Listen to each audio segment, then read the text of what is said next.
Elle s'appelle Anna Radulovski. Anna Radulovski est directrice générale de Coding Girls.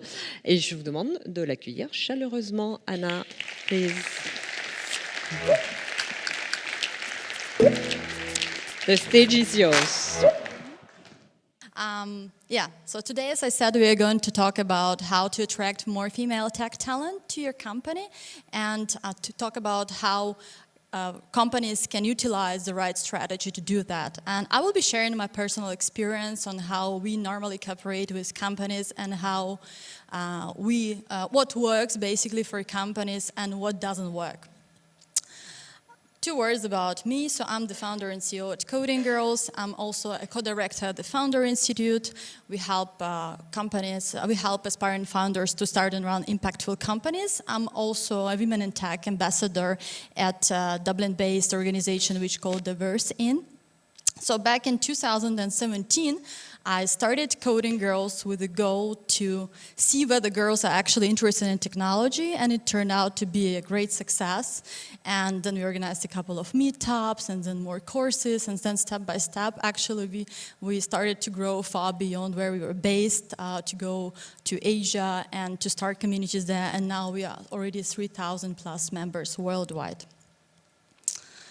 So, you want to hire more female tech talent. There is one thing about that on average, even companies are interested in hiring more female tech talent. There is a big gap and a big issue. So there are a couple of stats here. And for example, there is less than 17% of EU average working women in ICT, which includes also ICT in terms of for example, communication, call centers, etc. And especially in Luxembourg, the number of females working in ICT is dramatically low. It's just 12%. So it's really challenging, and you need to utilize some strategies that should work and that can help you bring more female talent. And that's why I want to start today with, to talk today about do's and don'ts when attracting more female talent. And I suggest we start with don'ts and turn them into do's. And the first one is here. And here's the thing. Many companies are reaching out to us and say, hey, we want to do something with you. We are interested in promoting more women in technology. We're interested in growing our team to be more diverse.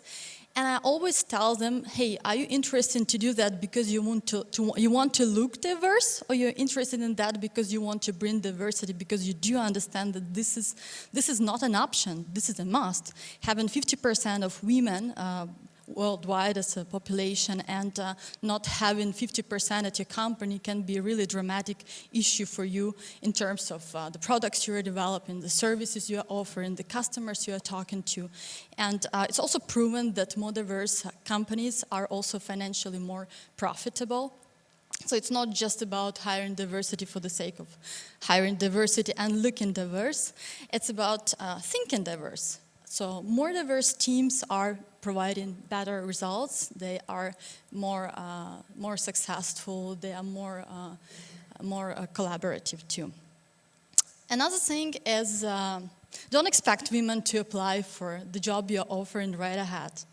And I remember I was contacted by one company, and I saw that before they organized an event with Women Who Code, which is like a big organization, and I told them, hey, how did that go? And they said like, well, it actually wasn't what we were been expecting. No one has applied for a job we were offering. And it's like, hey, but your event wasn't about women applying for your job. You just had like 2 female speakers, and they were talking about different topics. As far as I remember, it was about AI, etc. And they said like, yeah, but you know, we're interested in that. And I said like, hey, give them time. I mean, also don't expect that you organize one event, you know, media writes about you, you promote, and then everyone just will go to work for your company. Because it's also important to understand why why is that? Why they should work for you? In terms of what is that you are given, and how is it different that other companies are offering? Maybe it's flexible hours, or maybe it's a possibility to work 3 days from home, or it's long maternity leaves, or it's career growth in terms of conference speaking opportunities, trainings, etc. So what is that you're offering?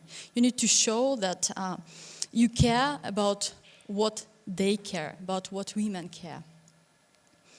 So another thing, here's a situation that happened to me at Web Summit. So I went to Web Summit last year, and there was like an area for women in technology, which is like very cozy, friendly, good coffee, etc. So I'm coming to the organizer, say hi.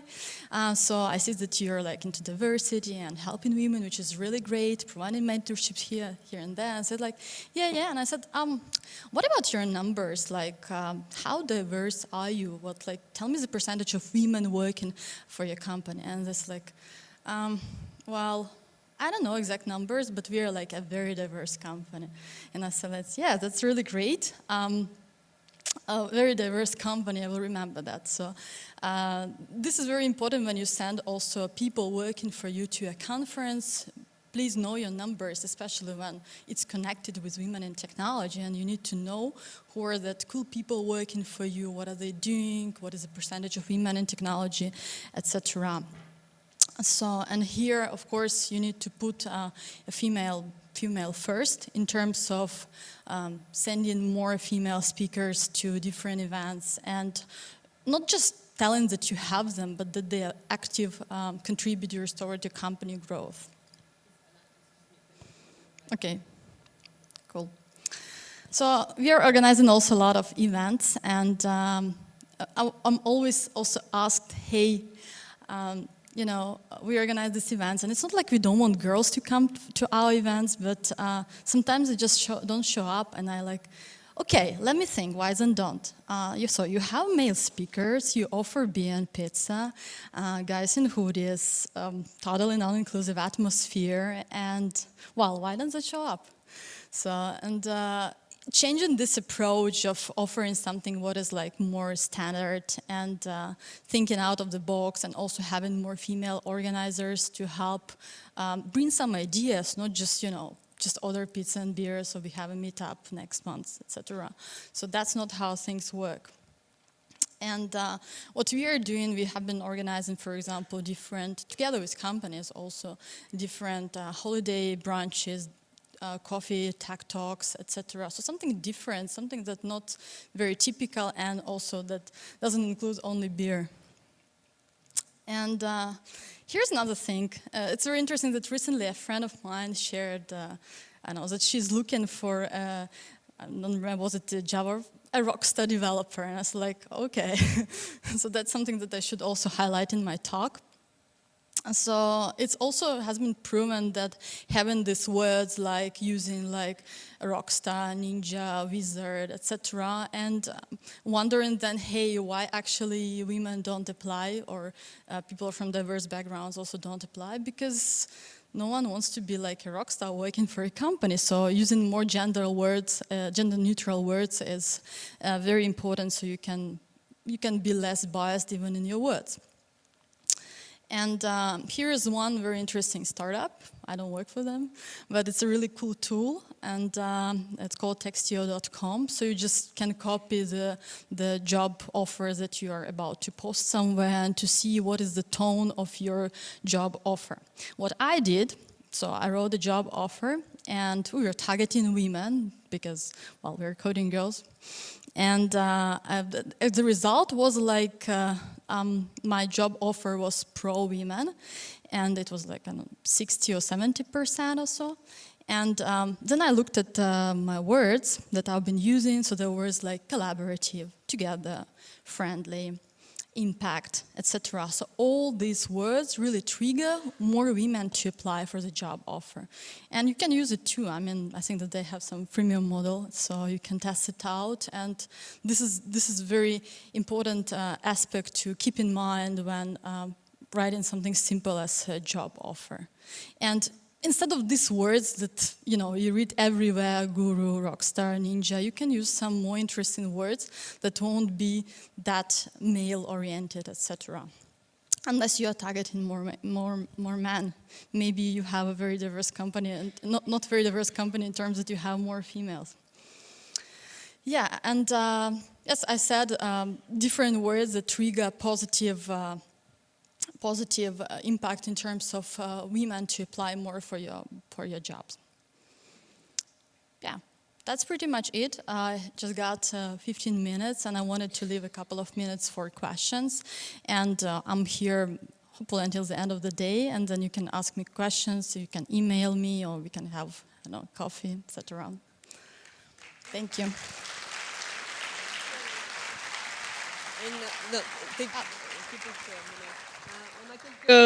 Hop là, il est revenu. On a quelques minutes.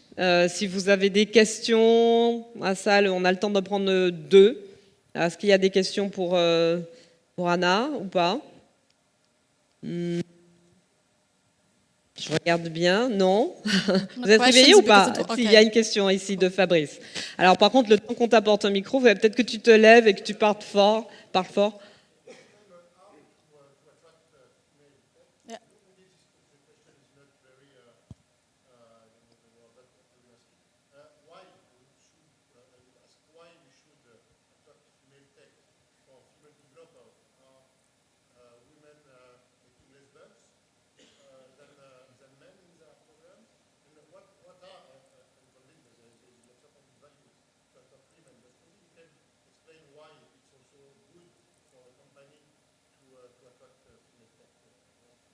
Yeah, that's a good question.